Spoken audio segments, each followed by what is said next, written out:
thought this buffoon is going to speak in English. Yes. I'm Professor Ambedkar.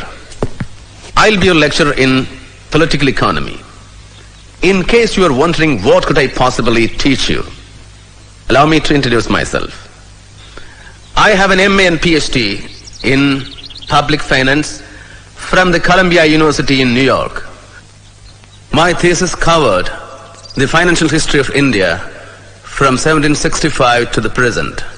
In addition, I am working towards an MSc from the London School of Economics. If any of you feel that I am not qualified to teach you and would like to leave, feel happy to do so now. Dr. Ambedkar. Yes? I am Professor Trivedi. This voter is reserved for the professorial staff. What do you think I am? Yes. We all know you are a lecturer, but here we are to tell you to bring your drinking water from home.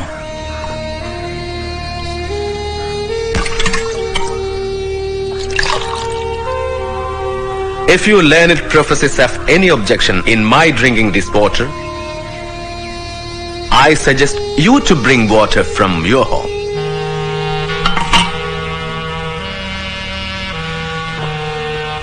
Or purify it. You are Trivedi, so I assume that you know the rituals to purify polluted water. No? I'll tell you. Amedya Shava Chandala Madhya Mansadi Dushitat. That's from Vriddha Harita Smriti. Shall I repeat it? Amedya Shava Chandala Madhya Mansadi Dushitat.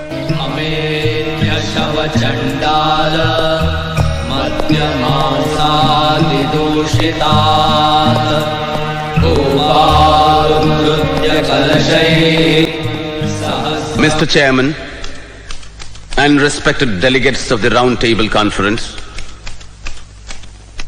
my colleague Rao Bahadur Srinivasan and I have the honor to place before you the point of view of the depressed classes of India who represent 1/5 of the total population of British India. Our point of view is this: the British government in India should be replaced by a government of the people, by the people and for the people. The depressed classes have traditionally welcomed the British as their deliverers from the tyranny and oppression of the Orthodox Hindus. Before the British, we could not enter the temple. Can we enter now? Before the British, we were denied entry into police and military forces. Is that career open to us now?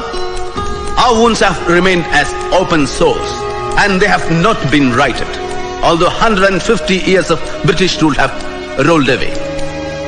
The Hindus claim them only to deny them appropriate rights.